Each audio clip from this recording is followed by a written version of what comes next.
ఢమరుకం మోగుతుంటే పూనకం హిందూల బంధూర నరేంద్ర మోదీ బం బం బం పగడ బం బోలా శంకరుని గుణం భరతమాత ముద్దు బిడ్డ నరేంద్ర మోదీ గుండె ధైర్యమున్నా మొండి మనసిరన్నా ఇండియాలో పుట్టినాడు అగో విశ్వ గురువులా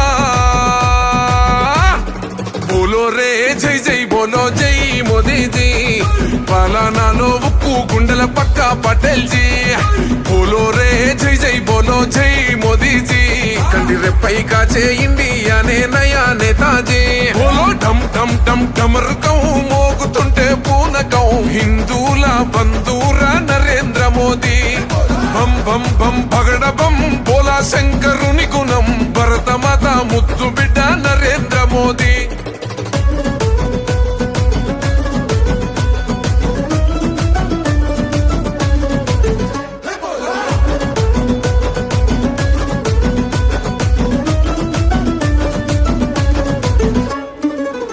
తల్లి పాదాలకే దండం పెట్టిండు నేల తల్లే కన్నా తల్లని ఇల్లే దాటిండు అయినోళ్ళని సొంతోళ్ళని లేనే లేనోడు ఈ భరతమాత పాదాలకే అంకితమయ్యిండు దేహం దేశమంటాడు దైవం ప్రాణమంటాడు కమలం పువ్వు మనసు కాషాయ యోగి బోలో రే జై జై బోలో జై మోదీజీ పాలనాలో ఉక్కు గుండెల పక్క పటేల్ జీ బోలో రే జై జై బోలో జై మోదీజీ కంటి రెప్పై కాచే ఇండియానే నయా నేతాజీ బోలో ఢమ్ ఢమ్ ఢమ్ ఢమరుకం భారత్ మాతా కీ భారత్ మాతా కీ దేశ ప్రజలందరూ కూడా ఆనందంలో మునిగి తేలుతా ఉన్నారు. పశ్చిమ బెంగాల్లో గత అనేక సంవత్సరాలుగా జరిగినటువంటి రాక్షస పాలన అంతమైపోయింది. రాముని పాలన వచ్చింది. ప్రజలు సుఖశాంతులతో ఉంటారు అనే ఆలోచనతో యావత్ దేశమంతా కూడా ఆనందంలో ఉప్పొంగిపోతా ఉంది. ఈ దేశంలో భారతీయ జనతా పార్టీ అధికారంలోకి వచ్చిన తర్వాత ఈ రోజు వచ్చినటువంటి అస్సాం గాని, పశ్చిమ బెంగాల్ గాని, పుదుచ్చేరి గాని ఈ అన్ని రాష్ట్రాలు కలుపుకుంటే దాదాపు 26 రాష్ట్రాల్లో భారతదేశంలో భారతీయ జనతా పార్టీ అధికారంలోకి వచ్చింది. కాంగ్రెస్ ముక్త్ భారత్ అనేటువంటి నరేంద్ర మోడీ గారి పిలుపు ఏదైతే ఉందో రానున్న 2 సంవత్సరాల్లో హిమాచల్ ప్రదేశ్ గాని, కర్ణాటక గాని, తెలంగాణ గాని ఈ మూడింటిని కూడా కాంగ్రెస్ ముక్త్ భారత్ లో భాగంగా చేసి ఈ దేశంలో ఒక్క రాష్ట్రంలో కూడా కాంగ్రెస్ పార్టీ అధికారంలో ఉండదు. కాంగ్రెస్ చేసినటువంటి పాపాలని ప్రజలు గమనించింది కాబట్టి కాంగ్రెస్ పార్టీని చీదరించుకుంటా ఉన్నారు. కాంగ్రెస్ పార్టీని వద్దనుకుంటా ఉన్నారు.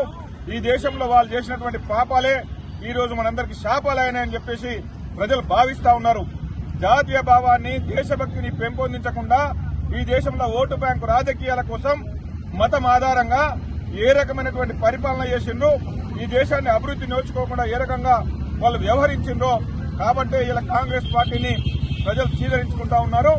రానున్న రోజుల్లో ఈ దేశం ప్రపంచంలోనే ఒక అగ్రగామి దేశంగా విశ్వగురువుగా తీర్చిదిద్దే బాధ్యత తీసుకున్న నరేంద్ర మోడీ గారి నాయకత్వంలో అన్ని ఎన్నికలను కూడా భారతీయ జనతా పార్టీ గెలుస్తా వస్తా ఉంది. భవిష్యత్తులో కూడా అన్ని ఎన్నికలు కూడా భారతీయ జనతా పార్టీ గెలుస్తుంది. తెలంగాణలో కూడా భారతీయ జనతా పార్టీ రానున్న ఎన్నికల్లో అధికారికంగా వస్తుంది.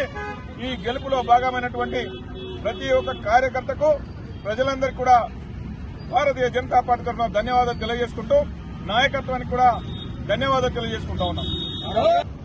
5 రాష్ట్రాల ఎలక్షన్ రిజల్ట్ లో ఏదైతే దేశ ప్రజలు పశ్చిమ బెంగాల్ రిజల్ట్ గురించి ఎదురు చూశారో ఒక రాక్షస పాలన అంతమొందించారు. ఈరోజు మమతా బెనర్జీ గారు గడిచిన 15 సంవత్సరాలు కేవలం ఓటు బ్యాంక్ కొరకు, ఒక మతమైన ముస్లింలను అలా ఓటు కొరకు ఇలా మెజార్టీ అయిన హిందువుల మీద ఊచకోత, ఆమె అక్రమాలు కూడా అసలు అన్యాయంగా ఎందరినో ఊచకోత గోయించడం జరిగింది. అదేవిధంగా ఎందరో మహిళలను కూడా చేర్చడం జరిగింది, అత్యాచారాలు చేయడం జరిగింది. ఇదంతా చూసిన మరి అక్కడున్న హిందువులందరూ కూడా ఏకమై భారతీయ జనతా పార్టీని గెలిపించడం జరిగింది. రాబోయే రోజులలో మరి ఈ దేశంలో మోడీ గారి నాయకత్వంలో ప్రతి ఒక్క ఎలక్షన్, ప్రతి ఒక్క రాష్ట్రాన్ని కూడా మనం గెలుచుకుంటాం. బీజేపీ గెలుచుకుంటాం. బీజేపీ గెలుస్తుందంటే దేశ ప్రజలు గెలుస్తున్నట్టు లెక్క. ఇవాళ బీజేపీ పార్టీ దేశ ప్రజల పార్టీ.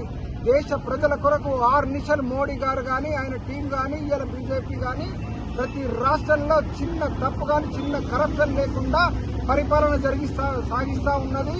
మరి అదేవిధంగా మన south India next target Modi గారిది, అమిత్ షా గారిది సౌత్ ఇండియా టార్గెట్. కర్ణాటక కానీ, తమిళనాడు కానీ, కేరళ కానీ, ముఖ్యంగా తెలంగాణ మీద ఖచ్చితంగా తెలంగాణ మీద భారతీయ జెండా రెపరెపలాడుతుంది. రాబోయే రోజుల్లో తెలంగాణ టార్గెట్ పెట్టి తెలంగాణను మరి ఆయన అమిత్ షా గారు మోడీ గారి వ్యూహాలతోటి తెలంగాణలో అందరూ అనుకుంటారు బలహీనంగా ఉంది. బలహీనంగా లేదు. రాబోయే రోజుల్లో ప్రజలు ప్రేమ ఉంటే అదే పార్టీ ఎంతటైనా స్ట్రాంగ్ గా ఉంటది. కాబట్టి ప్రజల ప్రేమ బీజేపీ పార్టీ ఉంది. కాబట్టి రాబోయే రోజుల్లో భారతీయ జనతా పార్టీ రాష్ట్రాల్లో దేశంలో అన్ని పార్టీలు గెలుచుకొని ఈ దేశాన్ని సుభిక్షంగా పరిపాలిస్తుంది. నాడు రాముడి పాలన అన్నారు కదా, కానీ అది చూడలేం. కానీ ఇప్పుడు అదే పాలన మళ్ళా ఇప్పుడు మనం చూడబోతున్నాం. కాబట్టి మరి రాబోయే రోజులు అందరం కూడా ప్రజలందరూ కూడా మోడీ గారికి ఆశీర్వదించాలని చెప్పి, అదేవిధంగా పశ్చిమ బెంగాల్లో ముఖ్యంగా అక్కడున్న మెజార్టీ హిందువులైన అందరూ కూడా వాళ్ళకి శుభాకాంక్షలు చెప్తా ఉన్నా. లేకుండా వాళ్ళ పరిస్థితి ఘోరంగా ఉంటుంది ఇలా రిజల్ట్ రాకపోతే. కాబట్టి వాళ్ళకి శుభాకాంక్షలు. అదేవిధంగా భారతీయ జనతా పార్టీకి ఎంత గెలుపు అవసరమో అంతకంటే అక్కడున్న మరి హిందూ జాతికి అవసరం. కాబట్టి గెలిపించుకున్నందుకు వాళ్ళందరికీ కూడా శుభాకాంక్షలు తెలుపుతూ ధన్యవాదాలు. భారత్ మాతాకి జై.